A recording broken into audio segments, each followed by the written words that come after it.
So when we can't solve these externalities with private solution, then the government needs to step in and solve these. And there's really a couple different approaches that the government can take to this. One is taxes or subsidies. So when the government sets a tax or gives a subsidy intended to bring about the efficient level of output, that's a Pijovian tax, which is named after some economist. Um, so not every tax or subsidy that the government does has this goal in mind, but when it does, that's what we call this. So if we look at this example, this one was electricity, okay? So what we said was the electric company is deciding how much to produce, factoring in their private costs. But the fact is they actually produce a lot of pollution, so other people, in addition to, so they're just looking at how much it costs them to provide it to their customers. They're not looking at the cost they're not factoring in the pollution costs that they're creating in there. If they did, we would so we're saying this is how much they're producing right now based on just their internal costs. So we want a cost that forces them to bear or internalize that external cost. So let's say, so we would apply a tax of this amount that would bring the supply curve back here, okay, to this much. So we said this is how much they're producing. If they had to factor in all of the pollution costs, I'm just using pollution, there could be other ones, but pollution costs, then they would only be providing this much, and this would be my new equilibrium, and here's how much I would be producing.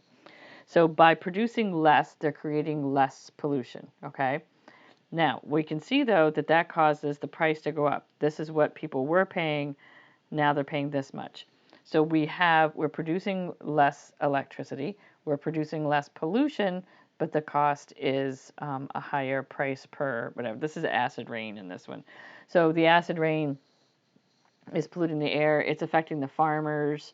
For example, let's say those are the main costs. And so it's hurting the farmers' ability to produce, it's costing them more. So if we said, okay, you have to factor in what it costs you to produce electricity plus the cost that the farmers have to bear, and then you could collect that tax and give it to the farmers to help them to kind of fix that. But if they had to bear not just their cost, but what they were doing to the farmers as well, they would be producing less, and we would arrive at the efficient equilibrium instead. So again, we want them to factor in the full cost, not just their own cost when they decide how much to produce. So they're producing too much here, and so we want them to go back here and only produce this much. So taxes work because they're producing too much. We force you to internalize those costs. We increase your costs, and so you produce less. So taxes reduce the amount of output. That doesn't work for a positive externality, right? A positive externality, too little is being produced, and so we do a subsidy. We give you a credit. We make it cheaper for you to do this. If we said it was education, then we would, you factor in the cost and benefit. And so really the tax or the subsidy changes that cost versus benefit decision. So we say rational consumers are weighing the costs and the benefits, or rational firms are. So we either increase the cost if it's a tax and an external externality. If it's a positive externality, and we give a subsidy, we reduce the cost. So it hasn't really changed the benefit, but it changes your decision because it changes that. So it makes it more affordable. It lowers the cost. A subsidy does. A subsidy can be a tax break. It can be just be money for something. It can be free flu shots, so that people, before it's like, well, I don't think it's worth it. But now if it's no cost to me, that changes that decision. So it creates an incentive. And we said at the beginning of the course, if you want somebody to do something, give them an incentive to do it.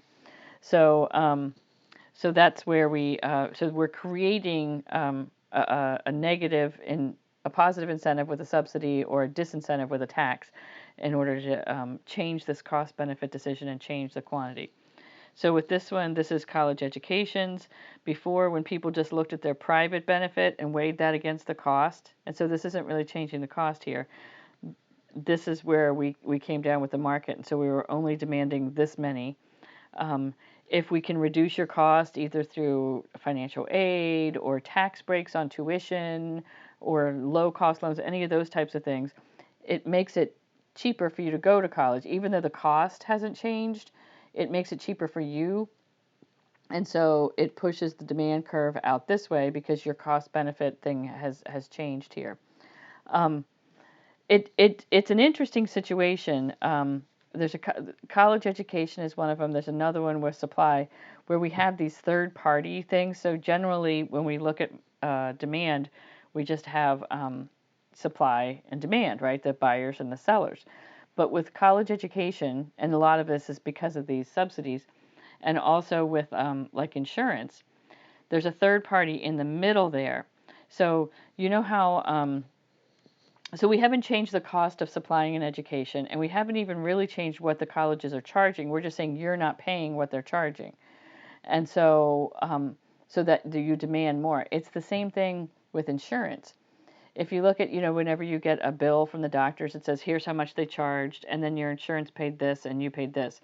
So the charge is, $350, and you have to pay $22, right? So it's this interference with supply and demand. What the buyers are paying isn't what the sellers are charging because you've got this third party in between. So it kind of changes the whole thing a lot. We're not going to get into that too much.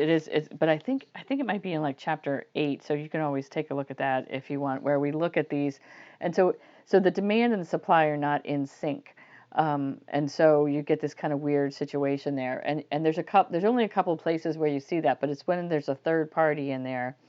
And again, healthcare and education are two big ones where you get that because most people don't pay full tuition. Or you've got scholarships in there, academic scholarships or athletic scholarships. And so what you're paying for most people isn't the flat out cost. Even when you go look at colleges online, it'll say, here's the tuition, and then here's what most people pay because it's not the same. So it's an unusual situation there. So that's one way, is just to apply a tax or a subsidy. The other way to do it is the command and control situation. A command and control situation is where the government just imposes a limit. Here's how much you're allowed to pollute, or it says if you want to produce electricity, you have to install these pollution-reducing devices, or something like that. So it's instead of a tax, I just say flat out, here's how much you can do. Here's how much you're allowed to pollute, and you have to find a way to come within that limit. Like when you go to your emissions testing, every car has to get emissions testing. The car said, here is how the government has said, here is how much a car is allowed to pollute. If you exceed that, you have to figure out a way to get it under there, and so you have to, install something or other, or fix something or other to do this. And so we've just said, here is the limit, and you have to find a way to come under it. A twist on that is a command and control thing plus the market system, and that is tradable emissions. So the government says, here's how much everyone's allowed to pollute. So here's company A, B, C, D, and E. And each one is given an amount that they're allowed to pollute. Okay, let's say it's 10, whatever. I don't know how you measure pollution. Company A could install some new technology which allows them to only use 7 units of pollution, and they could take their extra 3. And so let's say company B right now is actually producing 13 units of pollution. They have to find a way to come down to 10. Well, what they could do is they could say, you could just buy theirs. And so now you're producing 13, you're producing 7, but together you're still producing 20. So you're under the limit. So what they're saying is, I don't care. I couldn't see what I was doing here. the total that this group can pollute is 50. And I don't care whether it's 45 from this guy and 1 from each of the other guys, or if it's evenly spread between, I don't care. You guys trade among yourselves. And what happens is this guy says, I could spend $1 million reducing my pollution so that I only use 7, and I could earn $2 million selling it to somebody else. And so it's more profitable for me to reduce my pollution and sell the extra. So they're doing it not because they really care about the environment, but because they can make money doing that. And that's fine. We don't really care as long as the total stays within this limit. And then the idea behind this is then next year we reduce it to 48, and the next year we reduce it to 45, and we keep lowering that cap. And at first they might say, well, it's cheaper just for me to buy these extra, but after a while, there's fewer and fewer extra because the cap goes down, and so it gets more and more expensive to do it. So that ultimately you just, start, finding ways to pollute less, get updated equipment that's, more fuel efficient and that kind of stuff, or whatever, more, not fuel, pollution friendly or whatever. So that's the way cap and trade works. That's called cap and trade is the other day. I have some interesting videos posted for that. And again, the idea here is, economically it makes a lot of sense, but then politically there's a lot of politics involved with who gets more. I might say, oh well, you're my friend, so I'll give you 20, but I'll only give you 10, and who collects the money for this? Does the government get it? And there's a lot of politics involved, and so mostly the idea is great, but how it gets executed is a bit of a problem. So so those are the ways that we can solve the externalities. So we can either put on a tax or a subsidy. We can just do a command and control, just a limit, or we can do a tradable emissions, a limit with a trading option, which we've seen. It has been successful sometimes, but not always. The last thing we want to talk about is the 4 categories of good, and everything is defined by whether their consumption is rival or excludable. Rival or not rival, excludable, not excludable. So a rival, stop that. I'm trying to just get to there we go. So rival means if I consume it, you can't. Okay? No one else can. If I eat this taco, you cannot eat that same taco. It's gone, right? So that's a rival good. If I consume it, you cannot consume it. Not all goods are rival. Some things, it doesn't really matter the number of people that are consuming it, like listening to the radio or something. It's not like if I listen to an extra hour of radio, there's less radio for you. So that's a non-rival good. The other definition is excludability. That means you can't have it unless you pay for it. Pay for it. I don't have to pay to go to the park, but I do have to pay if I want a cup of coffee. Okay? So most goods are rival and excludable, and it's really the excludable thing that makes a difference. As long as you can't have it unless you pay for it, it's a private good, and there's really no problem. It'll reach the efficient point. Here's some examples. So most goods are private goods, which are excludable and rival. Most things fall into that category. There are some things that are excludable, you can't have it unless you pay for it, but non-rival, like cable TV or a toll road. And so, it's not like, Netflix, okay? So it's not like because I was binge watching and watched extra Netflix that there's less available for you. So it's really, as long as it's excludable, private or quasi-public goods, we don't really have a problem. They will reach an efficient point. But when they're non-excludable, then we have a problem. So non-excludable, we have, if it's rival, which means if I consume it, you can't, but it's non-excludable, we have a problem. So these would be like public pasture land. They always use that, and it's not really a thing. It hasn't been a thing in the U.S. for a long time. It is in other countries, but tuna in the ocean, crabs in the bay. So nobody owns the bay, right? I can't prevent you from going in there. Or tuna in the ocean, nobody owns the ocean, and so.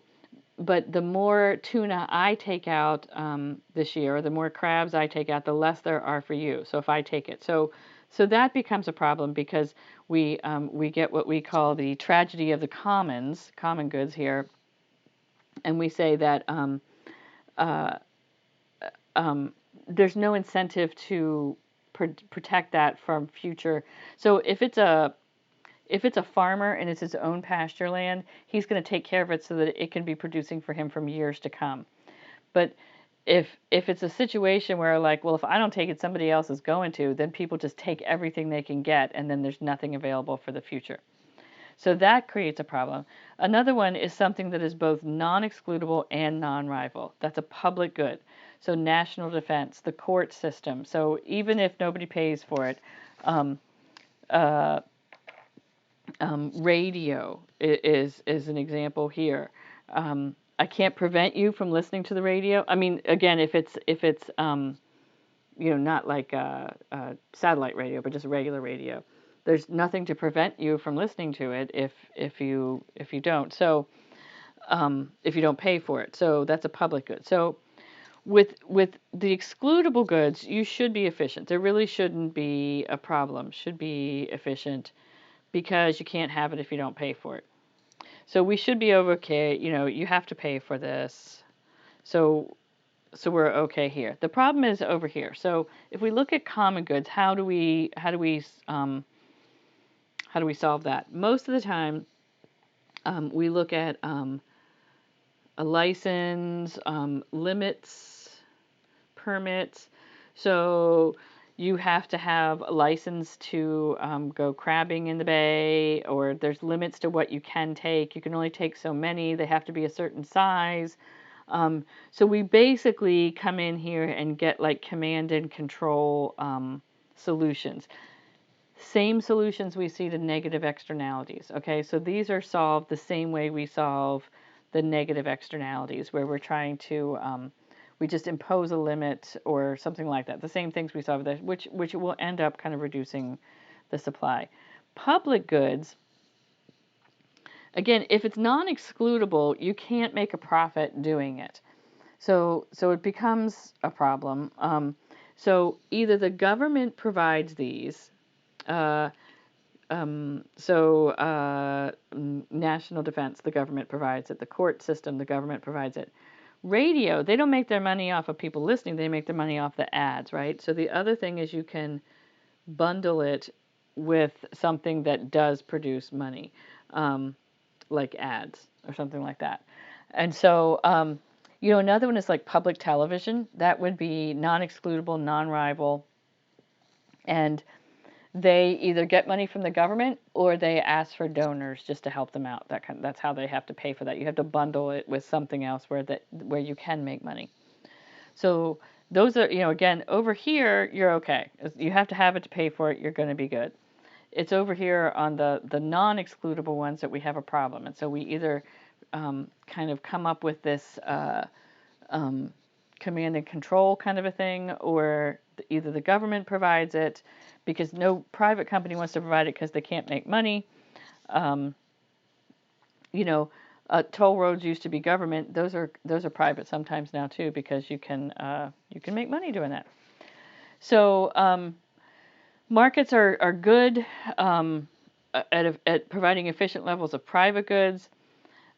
When we get public goods, people can free ride. They can enjoy them without paying for them. So either the government uses tax money to provide those, or they're bundled with a private good like advertisements or something. So if you watched Sesame Street as a kid, and or public television, any of those public televisions, and didn't contribute to their local or their annual appeal, then then you're a free rider. Okay. If you get protected by the fire department, but you don't ever contribute to their thing, then you're a free rider. Now, how we get away from those, again, a few years ago, the government stopped funding uh, public television, Sesame Street, and there was an outcry. People were like, "That's terrible. They should definitely do that." But when you look at it, look how many people watch it, and when they send out that annual appeal, they're asking for like $10. And you're like, this is terrible that the government's not paying for it. This is important. Every kid should get this. And you're like, did you ever send in your $10? No. So it's like, I think it's really important, but not enough for me to send in $10. So maybe it's not that important to you. Um, so that's what the government essentially said, was like, well, if people thought it was that important, they'd contribute. They don't, so they must not think it's that important. Um, and so that's the other one there is the the fire departments came into, I mean, a big problem, because it's really expensive, to run a fire department, and they ask for donations, and nobody volunteers. So then they started saying, okay, well, we're going to come, save your house, because we're not going to let it burn down the whole neighborhood. But if you've never contributed, then we're going to send you a bill. And it's a big bill too. But if you've contributed, then you don't get the bill. And so a lot of fire companies are kind of doing that as a way to get around those free riders, the people that want the benefit without paying for it. Um, Also, we see that people have very little incentive to conserve those common resources, so they get overused. That's a tragedy of the commons. And again, we solve that with like fees, licenses, permits. So, so the way to solve these, we can do it through taxation, we can do it through property rights, we can do it through fees or regulation or command and control. All of those things are possible solutions, and there's not one right way. It really depends on the situation. But so there's how the problems arise, and those are the different ways to solve those problems. So that's chapter 5.